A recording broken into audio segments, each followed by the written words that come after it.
Bismillahirrahmanirrahim. Assalamualaikum warahmatullahi wabarakatuh. Waalaikumsalam warahmatullahi wabarakatuh. Waalaikumsalam warahmatullahi wabarakatuh. Baik, untuk perkuliahan kita pagi hari ini kita mulai dengan membaca Al-Quran terlebih dahulu. Ya, yang bertugas membaca adalah atas nama Abdur Razak. Silakan, Abdur Razak NIM 81. Silakan milih surat-surat pendek aja, bebas. Baik, Pak. Silakan Abdur Razak. أعوذ بالله من الشيطان الرجيم بسم الله الرحمن الرحيم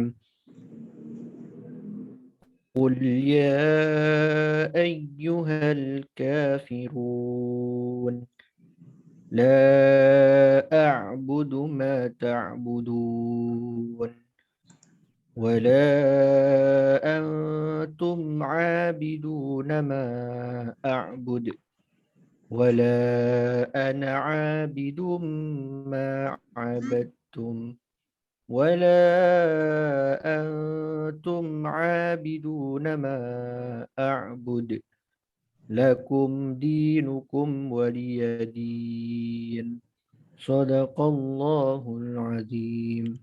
Sadaqallahul Adzim. Baik, terima kasih atas bacaan Al-Qur'annya. Semoga kuliah pagi hari ini berjalan dengan baik dan lancar ya. Baik, untuk hari ini saya menyampaikan materi dan materinya ini adalah untuk seluruh kelas praktikum rekayasa perangkat lunak untuk minggu ini. Jadi materi ini nanti akan saya share di seluruh kelas, saya record, kemudian nanti di kelas yang lainnya setelah mendengarkan atau melihat atau memperhatikan materi secara online ini, nanti berikutnya adalah saya kasih link Zoom untuk diskusi, semua kelas ya. Kalau kelas ini sudah saya create Zoom, nanti langsung diskusi ya, bisa. Jadi itu. Baik, saya share screen aja. Ya, materinya adalah terkait dengan ini ya, studi kelayakan perangkat lunak. Nah, tujuan pembelajaran adalah di sini setiap mahasiswa ini mampu mendefinisikan studi kasus dari permasalahan dunia nyata. Ya, jadi mendefinisikan studi kasus dari permasalahan dunia nyata seperti apa. Kemarin sudah mendefinisikan problem masalah, kemudian yang kedua adalah mampu melakukan analisis kelayakan dari studi kasus yang dipilih. Ya, jadi mampu melakukan analisis kelayakan. Jadi problem kemarin yang sudah dipresentasikan dan sudah kita record melalui Zoom, nanti akan kita lanjutkan dengan penentuan tugas berikutnya. Ya, baik. Saya lanjutkan untuk dasar teori di sini yang perlu kita perhatikan adalah di dalam kita membangun studi kelayakan dalam pengembangan suatu perangkat lunak, kita harus memperkirakan yang pertama adalah dari sisi keunggulan dan kelemahan suatu sistem. Ya, itu yang perlu kita perhatikan. Sehingga untuk bisa menentukan itu ada beberapa tahapan sebenarnya ya. Misalnya tahapan itu bisa kita lakukan dengan salah satunya itu dengan melakukan survei ya, survei. Survei ini yang diperlukan adalah untuk mengetahui kira-kira sistem yang kita desain ini sudah sesuai atau belum. Nah, survei. Nah, sehingga dari survei itu akan menghasilkan suatu dokumen-dokumen kebutuhan. Nah, itu yang penting. Nah, dari requirement itu nanti akan ditentukan kira-kira syarat khusus dari perangkat lunak itu seperti apa. Ini yang perlu kita perhatikan ketika kita melakukan studi kelayakan dalam pengembangan perangkat lunak. Ya, kemudian dalam melakukan analisis ini ada beberapa hal. ada beberapa hal yang perlu kita perhatikan. Seorang analis sistem ya, ini ya analis sistem mampu untuk melakukan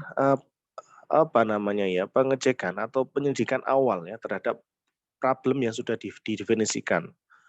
Dan peluangnya apa? Peluang bisnisnya ini seperti apa?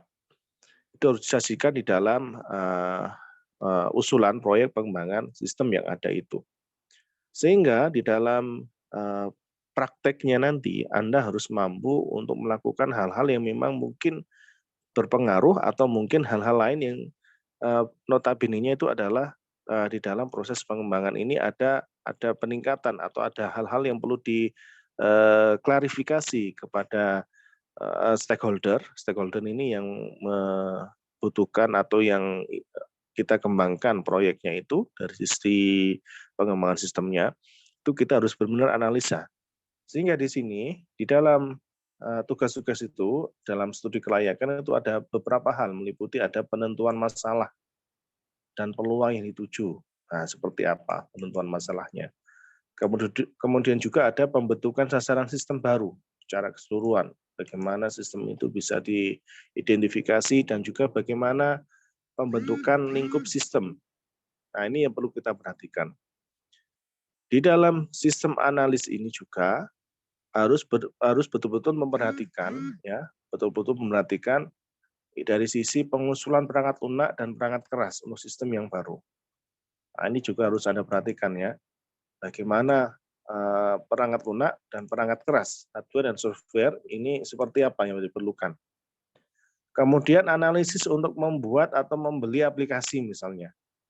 Nah, karena aplikasi yang dikembangkan itu kan jelas membutuhkan biaya yang banyak. Ya, kita analisis sistem harus mampu bisa meng-create kira-kira kalau membuat sendiri itu seperti apa. Atau kalau kita membeli itu bagaimana prosesnya dan perlu ada analisis biaya atau manfaat. Itu juga penting. Dan juga ada manajemen risiko ya. Nah, ini juga perlu ada pengkajian terhadap risiko. Kira-kira risiko ini kalau kita membangun sendiri seperti apa. Nah, setelah itu nanti dari hasil itu semua akan ada muncul rekomendasi. Ya, rekomendasi untuk meneruskan atau menghentikan suatu proyek pengembangan sistem yang ada. Ya, ini yang perlu kita perhatikan kalau kita melakukan analisis. Nah, ini contoh studi kelayakan. Ini contoh studi kelayakan misalnya pembuatan mesin absensi menggunakan RFID. Kelebihannya apa di sini? Kita tuliskan. Nah, ini ada beberapa contoh ya. Anda harus perhatikan ini contohnya. Nah, nanti kalau ada yang problemnya terkait dengan mesin absensi ya jangan disampaikan dengan ini ya, dicari yang lain berbeda. Ya, misalnya pembuatan mesin absensi menggunakan RFID ini mempunyai kelebihan misalnya. Transaksi absensi pegawai menjadi otomatis tersimpan di database tanpa prosedur yang rumit. Nah, ini misalnya, ini kelebihannya. Nah, jadi ketika dibangun sebuah sistem mesin absensi dengan RFID ini, untuk absen pegawai itu secara otomatis dan tidak rumit. Datang, ada mesin absensinya, langsung terdeteksi, masuk database. Dan rawan bisa mengurangi tingkat kerawanan kecurangan dalam absen, ya bisa mengurangi. Nah, namanya juga mesin ya, kita nggak bisa mengatakan tidak bisa mungkin dibobol misalnya di database ya, nggak bisa, tapi bisa mengurangi lah, ya bisa mengurangi. Namanya sistem itu buatan manusia itu masih ada celah dan mungkin bisa dibobol banyak orang ya. Nah, itu juga perlu kita perhatikan dari sisi security dan kita memaksimalkan dari sisi tingkat-tingkat kecurangan ya di dalam sistem yang dikembangkan. Nah, ini misalnya penempatan counter absensi tidak harus terpusat. Nah, ini juga kelebihannya. Nah, untuk counter absensi tidak harus terpusat jadi satu. Nah, ini bisa menggunakan sistem cloud kan itu ya, bisa. Atau juga menghindari kesalahan ketik saat update data. Karena data absensi tidak diisi manual tapi bersifat otomatis. Nah, ini perlu diperhatikan. Misalnya ada perubahan nama atau ada kesalahan nama atau apa. Maka tidak ngetik satu-satu gitu enggak, tapi cukup di master datanya, maka semua akan terubah secara otomatis. Dan juga penghematan waktu dan tenaga di bagian kepegawaian. Kenapa?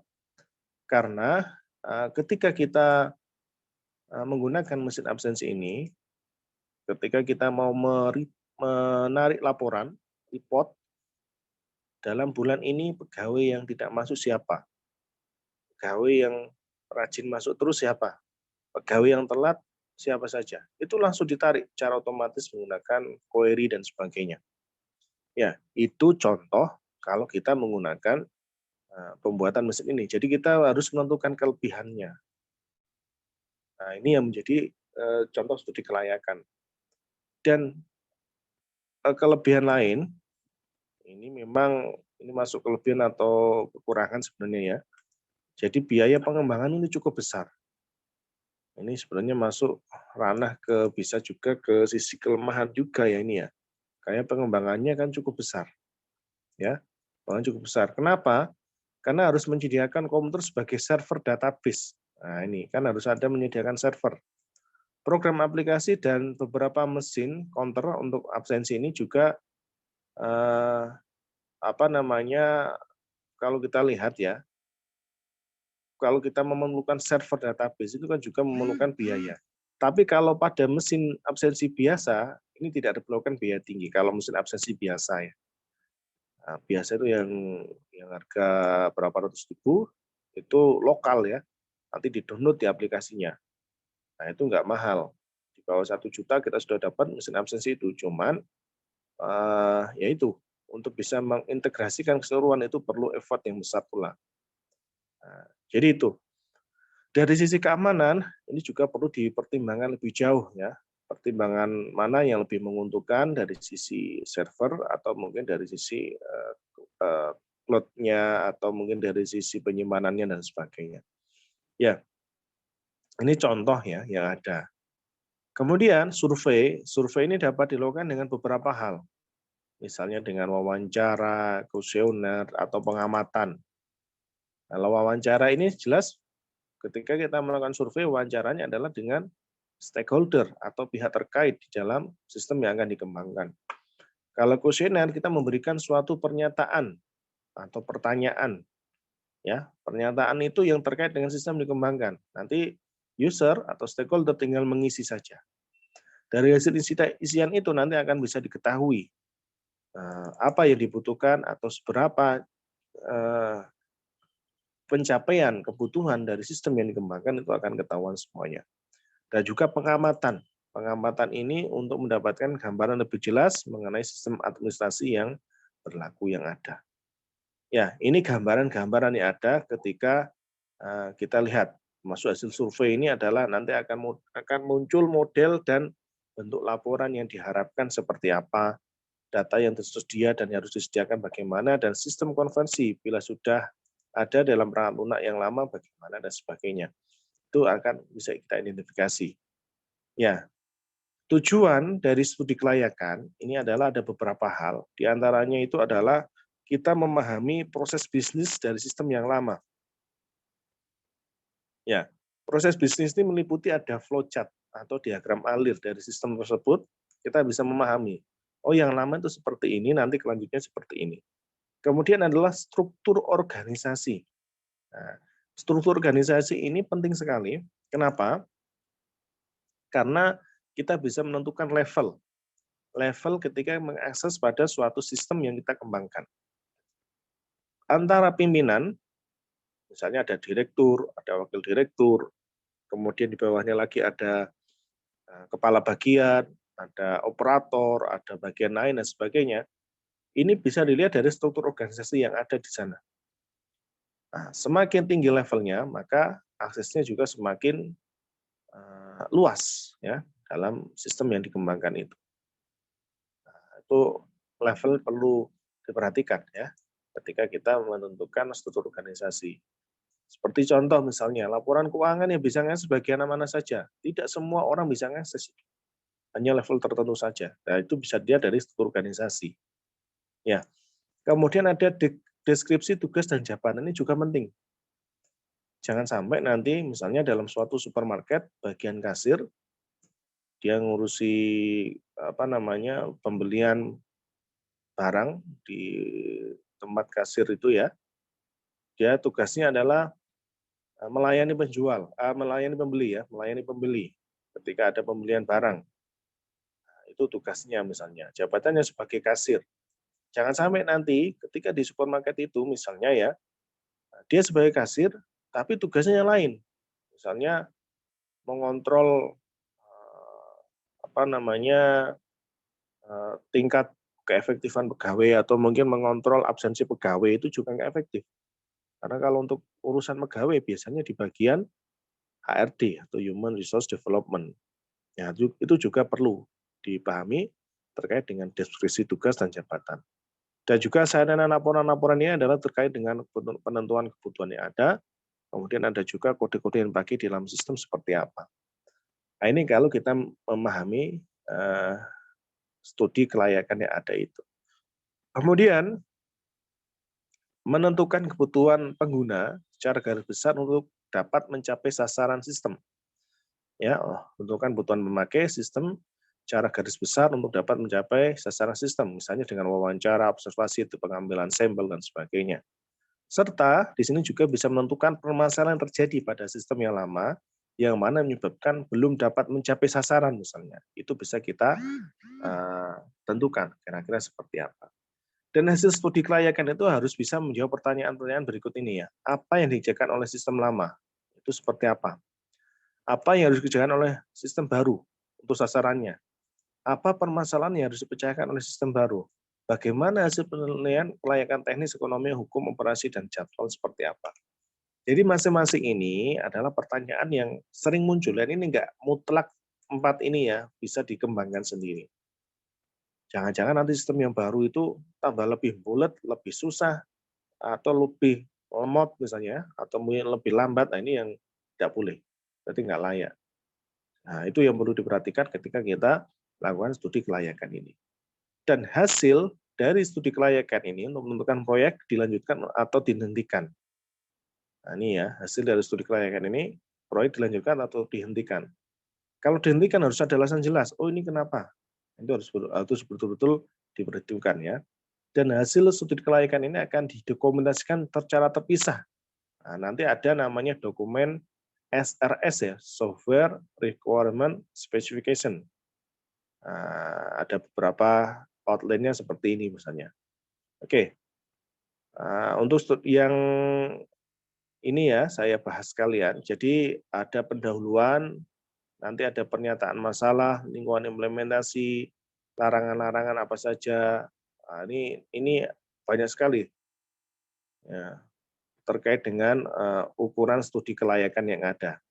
Jadi di sini terkait dengan aspek ini ada teknologi, apakah sistem ini dapat dikembangkan dan dioperasikan dengan teknologi yang tersedia. Ekonomi, apakah manfaat yang sistem lebih besar daripada biaya yang dikeluarkan. Non-ekonomi, apakah sistem diusulkan, dan seterusnya. Ini adalah berkaitan dengan studi kelayakan ya. Kalau non-ekonomi ini, apakah sistem diusulkan memiliki keuntungan yang tak dapat diukur dengan uang.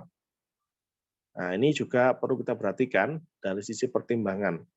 Kalau organisasi atau operasional itu harus kita usulkan kira-kira cocok nggak dengan budaya organisasi yang ada. Apakah level keahlian ini sesuai atau tidak. Termasuk jadwal juga, mungkinkah menerapkan sistem tersebut sesuai dengan jadwal yang telah ditetapkan. Kalau ada kendala hukum atau etika, ini kira-kira seperti apa etika atau hukum yang ada. Terkait dengan kendala yang berbahaya atau yang dilanggar seperti apa, itu juga berkaitan dengan ukuran studi kelayakan yang ada tadi. Ya, ini kalau kita melakukan studi kelayakan di dalam pengembangan sistem yang ada. Ya, dan di sini sebenarnya kemarin sudah dibahas tugas pertama ya. Tugas pertama terkait problem dan gambarannya. Tugas yang kedua, ini ada, kita masuk sini aja dulu ya. Oke, ini tugasnya. Oke, ini ya, tugas pendahuluan. Ini Anda perhatikan. dari beberapa ide studi kasus dalam laporan resmi praktikum 1, nah, yang praktikum kemarin itu kan menentukan problem kelayakan, lakukan analisis studi kelayakan untuk masing-masing. Maksudnya kita masing-masing di sini itu adalah Anda ya. Kita kemarin sebenarnya langsung menentukan satu problemnya apa, kemudian sekarang adalah Anda melakukan analisis studi kelayakan untuk masing-masing peserta praktikum rekayasa perangkat lunak ya. Jadi Anda harus melakukan analisa itu. Nah sekarang kalau kita lihat, Anda harus mengikuti format yang ada di sini. Nah, tapi ini terlalu banyak ini ya, nggak usah sampai sejauh inilah, terlalu banyak nanti. Perlu Anda perhatikan yang pertama, tugasnya adalah Anda menuliskan ini ya, melakukan studi kelayakan. Contohnya seperti ini. Jadi kelebihan dan kelemahan, itu saja wis. Jadi Anda harus menentukan ini aja. Gimana tadi? Ini aja. Studi kelayakan itu harus bisa menjawab ini. Apa yang disediakan oleh sistem yang lama? Jadi ketika Anda membangun sistem itu, kan kemarin Anda sudah melakukan studi teratur. Studi teratur itu adalah berdasarkan pengembangan dasar Anda. Nah, itu bisa dari paper atau jurnal. Nah, kemudian Anda kembangkan sistem baru. Ya, monggo nanti kalau memang kemarin studi literaturnya tidak mengadopsi dari paper atau jurnal, boleh diubah enggak apa-apa. Ya, Anda tambahkan. Jadi nanti dikerjakan sistem lama, itu maksudnya sistem lama itu yang berdasarkan di paper itu membangun apa. Kemudian Anda apa yang dikerjakan di situ, Anda tuliskan. Paper ini menjelaskan terkait dengan bla bla bla bla bla dan sebagainya.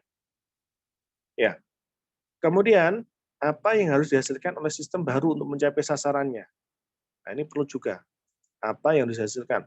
Jadi ketika yang lama itu diadopsi, kemudian apa yang baru? Keterbaruan dari yang Anda kembangkan yang baru itu apa? Misalnya saya ambil contoh. Dari penelitian X, nanti akan saya ambil contoh ya di salah satu tugas, itu membangun sistem informasi kepegawaian menggunakan PHP misalnya. Nah kemudian apa yang dihasilkan sistem baru mencapai sasarannya? Nah, ini untuk RPL, untuk praktikum rekayasa perangkat lunak, toolnya, softwarenya kita sama, yaitu menggunakan Odoo ERP, ya pakai Odoo platformnya. Jadi nanti kita bisa menggunakan platform itu. Jadi nanti Anda tinggal install aja. Jadi yang lama itu misalnya pakai PHP, yang baru ini kita menggunakan Odoo. Ya nanti bisa konsul atau tanya-tanya ke Aslab ya. Insya Allah sudah tahu semua. Ya jadi gitu.